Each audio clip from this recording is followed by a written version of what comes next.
understanding human pathways by minimal microRNA sets. Hi everybody. Thank you for the introduction. My name is Ohad. I'm from the Hebrew University of Jerusalem. I'm a graduate student at Michal Lineal's lab. I study computer science and computational biology. My talk today is about microRNAs and how they regulate pathways in human cells. I'd like to start with a quick introduction for everybody after the lunch break, just to start slowly. MicroRNAs, as most of you probably know, are short molecules of RNA found in cells of all animals. And these are transcribed, processed, and edited from the genome.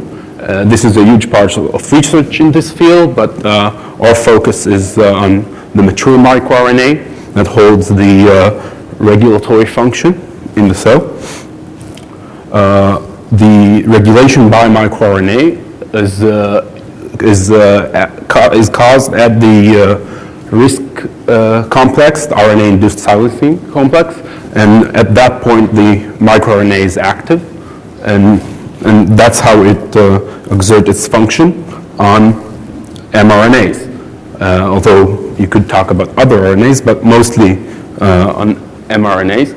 And this is the function is by the microRNA binds the mRNA, and that enhances the degradation or affects the translation, and therefore leads to a lower protein expression of this gene. It's important to remember that microRNAs are very general regulators. Most microRNAs regulate hundreds of genes, according to some estimates, and they're very non-specific. Each microRNA can bind many targets, and many microRNA can bind each target, and it's a very wide network of regulation. You can see in humans, we have roughly 1,900 mature microRNA sequences, and some estimates show up to 50% of the transcriptome is regulated by microRNA. Again, as I said, very wide regulation. And this regulation is very common in all major functions of cells, and especially many examples we see are in differentiation and cancer. And we also know how important that microRNAs are due to cross-species conservation. The other piece of the puzzle in my talk here is pathways. So pathways are a description of a biological process, and these process includes many sub-processes, and you can see a description here from Reactome of one map that describes a pathway, and you can see that there are many components. There are proteins and complexes and different kinds of interactions and cellular localization, and this is a very information-intense representation, and there's lots to know and lots of work done on that. And what we commonly see in computational studies is that these maps are translated to the mathematical concept of a graph, in our case an undirected graph. And the idea is that you reduce some of the information, but you retain the topology between these proteins and complexes, and you can learn a lot from that, and many studies are done on these structures.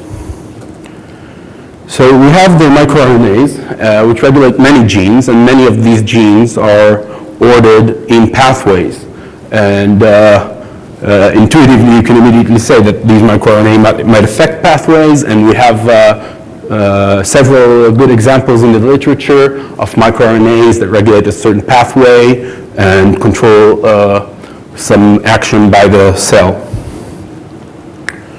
So the main question we're asking is, how do these microRNAs affect the pathways, and could we find these small sets of microRNAs that regulate specific pathways, and maybe we can show a set of microRNA for each pathway that shuts it down. in some way or another. So the way to measure that is if we look at a network or a graph, you can think of how well you can fragment the network. So if you take one node that is targeted by a microRNA and you remove it from the graph, you get a slightly disconnected graph. And then if you take a few more and remove those, you get a much more disconnected graph that is divided to many small connected components. And if that was some biological process, you could imagine how this is no longer functional because the different parts cannot interact anymore, regardless of what these edges that we just saw disappearing really are. Now this regulation is done by microRNAs, and one of the first things done in the field of computational biology regarding microRNAs is the target prediction task. And this task was done by many people. We see a lot of ideas around to how to find a microRNA and match what targets this microRNA regulates. And there's one of the major parameters people look at is seed sequence pairing. But also other sequence elements and evolutionary conservation and many more. And you can tackle this task by machine learning or by algorithms derived from expertise and many other methods. Accordingly, there's a lot of predictors out there. Just showing up a few of them. Target scan is very common, also miRNA.org and Diana microT. Unfortunately, these predictors disagree quite substantially. You can look at the predictions from one of them and compare it to the other, and you won't get any agreement. The correlation is very poor. And what we wanted to achieve is to match these microRNAs we're looking at to the genes in a pathway, right? So what we did is that we built up a platform called miR. miR, the most intuitive way to understand it is the answer to the question, what is the best microRNA explanation for the given gene set? So you basically want a small answer of microRNAs that describes the regulation of a set of genes. I'll go more into that now. So you take a gene set according to some organism, and with that set you can query different predictors, then somehow integrate these results and get a set of microRNAs. The important key points to notice here is that we don't do some consensus. It's not that we take the intersection or the union of these sets or how many they agree upon. We do statistical enrichment analysis between these sets, and this is done on all predictors that are currently agreed upon by the community. So we take data from all of them, and we can get a good set of microRNAs and match a set of genes that way. So just to see that everybody's with me, if you have a set of genes and you feed it to a predictor, any predictor, you would get a set of microRNAs for each of those, and each predictor would tell you something different. And what miR does is it takes this set of genes and it matches it up to a small set of microRNAs. And this set would be much smaller than the total microRNAs in the left-hand part, and it's a set that matches statistically best the set of genes. So in order to simplify what the analysis we're going to show, we chose to talk mainly on what we call miR-Trios. That's a set of 3 microRNAs. And we require them not to be from the same microRNA family, not with equivalent regulatory function. And this is the basic minimal regulatory unit we're looking at. And this is from several reasons. One of them is that it's computationally a good choice. The analysis explodes exponentially with the size of the set of microRNAs, and also that's a basic unit that humans could read the results and understand what they mean. So what's the workflow we've done here to show regulation on pathways? We take a pathway from a pathway resource, we extract the genes, and run that through miR. You get a set of microRNAs that regulate these genes. And then you divide it up to all possible miR-Trios, and you could match these with the miR predictions back onto the pathway and see how much effect does these microRNA cause. So the 2 points here that still need clarifying is where we get these pathways on the left and how do we measure the effect on the right. So the pathways are derived from very commonly known and publicly available resources, the CAD pathways and the NCI PID pathways, and together it sums up to almost 200 pathways that gives us a lot of data to analyze, to have a good understanding of what's going on.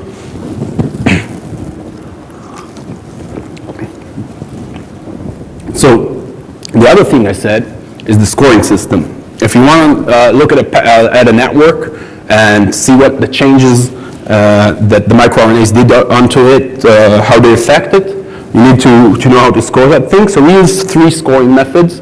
The first is fraction of edges, meaning if you remove one node, how many edges it removes from the graph, and this scores, all the scores are normalized between 0 and 1, so a high score would be here in this case, removing lots of edges, and the low score for removing a small number of edges. This is one of the most intuitive scores you could you could think of when you look at a graph. The other one is the betweenness score. Betweenness is a measure of how much a node is central in the sense that it appears more often on the shortest path between any 2 other nodes in the graph. So central nodes that we remove would increase the score, and less central nodes that we remove won't increase the score as much. And the third one is the partition square score that measures how many connected components we're left with and how well they are balanced in terms of size of each connected component. So this is our scoring system, and what we basically do to unify these is a simple action. We just take the max score out of the 3, and we call that the disintegration score. And so for each pathway, you get the miR-Trios, and for each miR-Trio, you get this kind of score, and you can find the best scoring miR-Trio for this pathway. So this is a graph of pathways from both PID and KED, and we see on that's the horizontal axis. On the vertical axis, you can see the DIS score of the best trio, and you can see that many pathways, over 75%, have at least one trio that scores very highly. If you look, most of them are above 0.5, and intuitively, if you think, for instance, about the fraction of edges score, that 0.5 would mean removing half the edges. So a 0.5 is a very high score, and most of them get at least one trio with that score. However, we can see about 25% of the pathways that are resistant. They don't have any microRNA that regulates the pathway in this specific way. And just to show that we're not hiding something with the scores, you can see that all 3 scores have some representation in the highest scores you see on the left, and it's not that one score takes over for all of these pathways.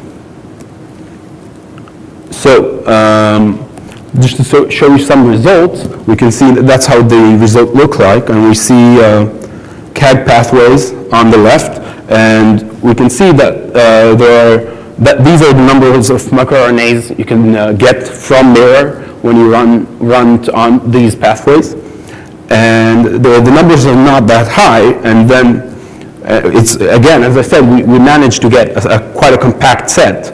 And if you look at how many miR-Trio combinations you get out of those microRNAs, you see that these numbers are are much higher for most pathways, but when you filter them up to how many sets get the best score, you see a very low number.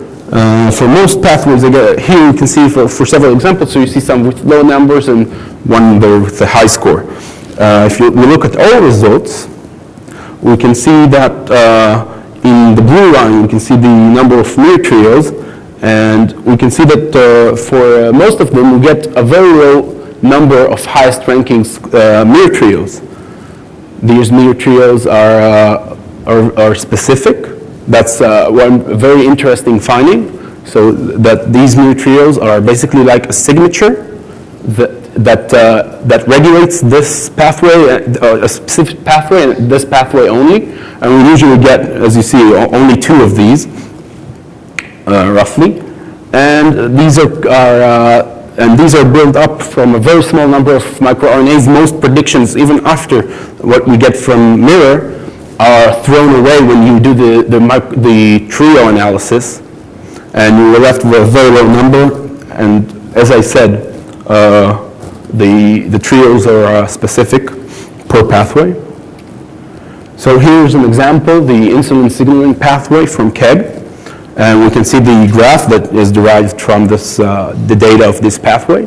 And after you apply to it the highest ranking miR-Trio, you see it's very highly fragmented. You see many central nodes that had a lot of edges are now gone from the graph because they're regulated by microRNAs. And if you're familiar with this pathway, you can also see the key genes in this pathway are also deleted out. So this got us thinking that perhaps the effect we see is has something to do with deleting those central nodes, and that if you take the same node in 2 different pathways, because that happens in several pathways, you see these central genes that repeat themselves within different pathways, and they have a central role in the graph and in the pathway in biological sense. And we thought maybe it's just if you delete these 2, you'd get a very similar regulation because they're both central in the graph and they have the same microRNA regulating them because it's the same gene. And however, what we saw is that it's not the case. What happens is if you have the same gene, it's not what dictates the regulation. We look at it as the topology is what matters. Here you see the gene in purple and it has a slightly different location in the graph, and that would dictate what regulation this graph has.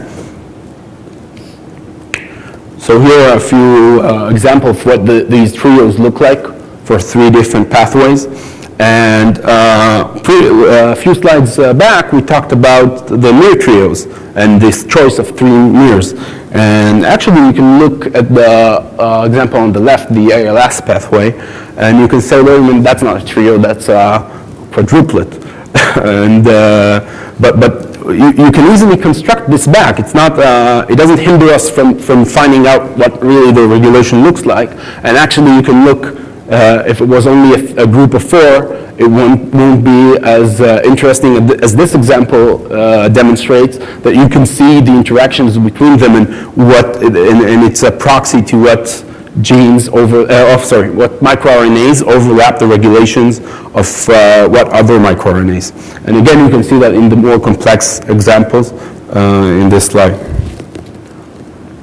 So to conclude, what we saw today is the use of our platform called miR that gives you a compact set of genes for a set of microRNAs or vice versa. And we saw the effects of topology on the regulation of each graph. You look at the topology, you can understand something, you can learn something about the microRNA regulation. We did see 25% of these pathways that are resistant to this kind of regulation. And we saw how these key elements in the graph affect the regulation of this pathway. So what we're working on now is adding up Reactome to this platform, which is a very rich resource. I'm sure many of you know it and use it. We also want to put this online in a form that would enable users to input their pathway with their microRNA. And the last thing is something we heard in several occasions in talks today, is the idea of overlaying the information of gene expression and microRNA expression on top of that. So you could look at a pathway and tell how, and if you overlay the levels of gene expression and the levels of microRNA expressions, you can make a generalization of this analysis that would be much more insightful. So miRNet is online. You could check it out. Also, in the same website, there's miR itself. If you just want to query your set of genes, people started using that, and we are very excited about that. And you put it, you choose your pathway, you get the trios, and you see the statistics. And that's it. I would like to thank all of you for coming, and thank Guy Naamati and Itzhak Friedman for their huge part in this work. Also our PI, Professor Michal Lineal, and our funding, and the ISCB and the DOE for the traveling fellowship.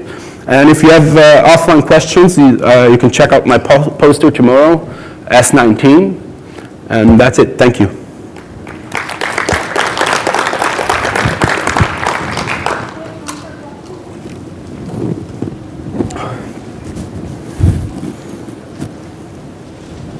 Hello? Hello. Hi, here. Yeah, too big in this room. Yeah. I have one question. So can you justify why you're using trio, like 3 instead of other number for the microRNAs? Yeah, as I said, we did that analysis with 2, and you get pretty much the same results. And as I showed in one of the previous slides, when you get larger numbers, you don't gain much more insight. You can just build them back up with the same trios as you get. So we don't get much function, but that certainly can be easily done with this platform. We can easily do that in the future. Yeah. Okay, so can I ask you one more question? Sure. So yeah, the results look like quite promising. Like you're able to actually identify the parsimonious set, right? Have you actually validated that from kind of orthogonal evidence, like the microRNA that you identify that indeed regulate the pathway, or is there any actually biological meaningful interpretation of your results?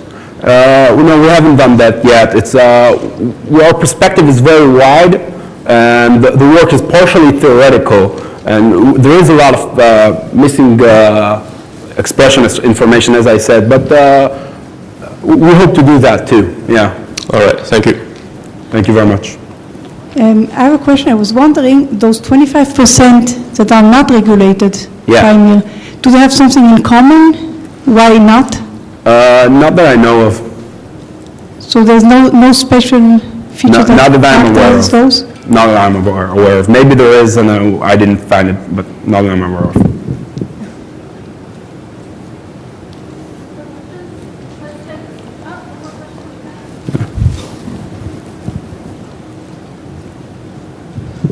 So you use the 3 kinds of equations to give you the final scores. So in your experiment, did you see any bias between the distribution of the 3 scores? I can show you that. Wait a minute. Yeah. So the distribution of the score here, you can see that it's very. You can see the correlations are very high between scores. That it's not that each score is measured completely something different. You can see that the scores are highly correlated in both PID and CAG. That was your question? Yes. Okay. Okay. So my second question related to it is, have you ever considered the redundancy between the microRNAs? Because if you select the 3 microRNAs, maybe they have the same targets. Could you repeat that? I couldn't understand. I mean, if you select the 3 microRNAs and they have the same targets, So they Yeah. probably will have a lower score than another 3 microRNAs, which may have different targets. We did eliminate all microRNA families. It's such a small set, the 3-sized set, and we did eliminate all microRNAs that are in the same family from being in the same trio. But we don't overlay the information of the intersection sizes Thank you. into this. Okay. Thank you.